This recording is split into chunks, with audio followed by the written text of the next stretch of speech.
Assalamualaikum warahmatullahi wabarakatuh. Sahabat, jumpa lagi dengan saya Rahmat Idi Setiawa SH, advokat yang juga penasihat hukum. Di sini saya akan menjawab di kolom pokok jawab ini dari pertanyaan yang sudah masuk, yaitu mengenai perzinahan atau perkosaan. Baik, ada beberapa materi yang harus diulas karena definisinya juga beda. Kita bahas dulu yang hubungan layaknya laki-laki perempuan ya. Yang pertama dilakukan oleh yang tidak terikat perkawinan. Jadi dua-duanya istilahnya single. Kalau yang ini, selama perbuatan itu dilakukan dengan sadar, tidak ada keterpaksaan, maka dalam hukum pidana ini tidak bisa dijerat. Selama dia tidak mengganggu ketertiban umum atas dasar suka sama suka, tidak bisa dijerat. Tapi sekali lagi yang saya sampaikan ini dalam pandangan hukum pidana, bukan, saya tidak ada maksud untuk menyampaikan atau berpesan bahwa itu diperbolehkan apalagi disarankan, bukan sama sekali. Jadi dalam hidup kita ada dua, tidak hanya bicara hukum tapi juga bicara moral juga ya. Jadi cara moral sudah istilahnya sudah nggak betul, nggak benar. Itu yang mengenai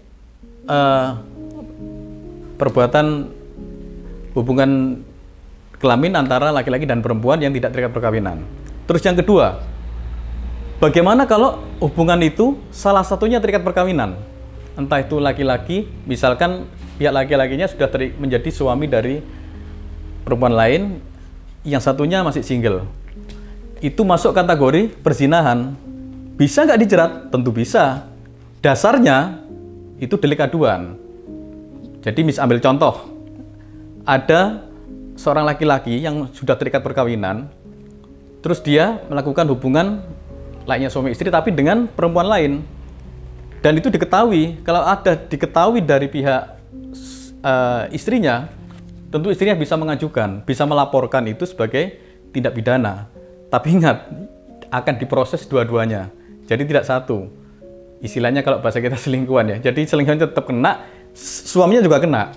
Dan itu berlaku pasal 284 KUHP, yaitu tentang perzinahan. Oke ya, itu tentang perzinahan. Itu yang kedua. Yang ketiga, tentang perkosaan. Bagaimana kalau sama-sama dewasa,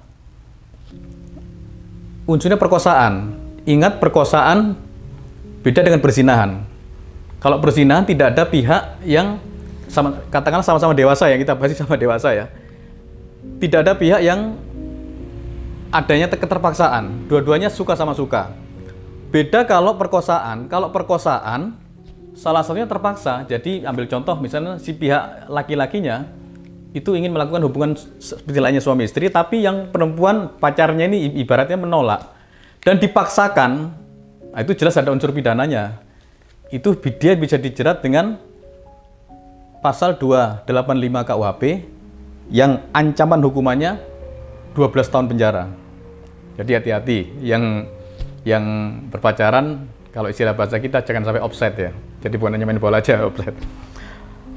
Yang bahaya lagi yang keempat ini, bagaimana kalau mengadakan hubungan seperti layaknya suami istri tapi dengan anak di bawah umur.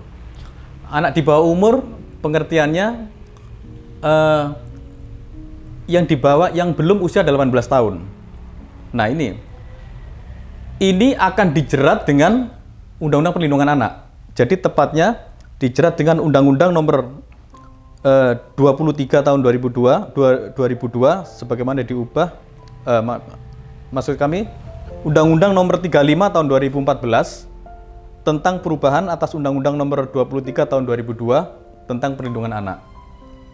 Ada yang tanya kadang-kadang, tapi saya melakukannya itu pacar saya misalnya 16 tahun, tapi kita suka sama suka kok, dan kita akan komitmen untuk mau menikahi.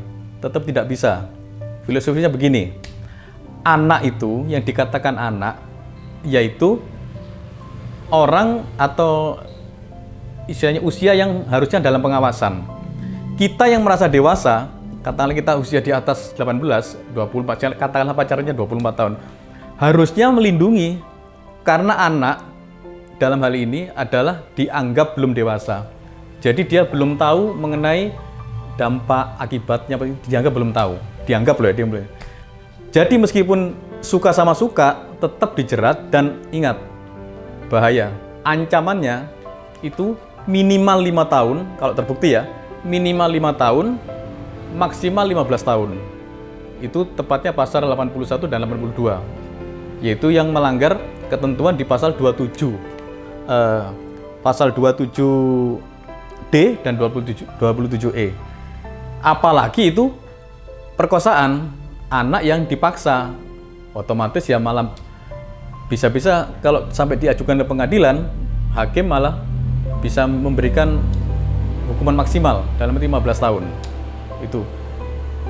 Saya sendiri pernah menangani perkara ini, perzinahan, bukan perkosaan, perzinahan terhadap anak. Dan itu sudah diakui, sudah pihak pelakunya sudah mengakui dengan penuh penyesalan, tapi tetap hakim menjatuhkan yang agak berat, yang pasti di atas 5 tahun. Itu konsekuensinya. Apa inti kesimpulan dari yang saya sampaikan ini? Satu, ingat ya, ini kita bicara masalah moral, bahwa yang anak muda, yang remaja, yang sudah ada rasa cinta, dikaruniai rasa itu, ingat, Tuhan memberikan karunia.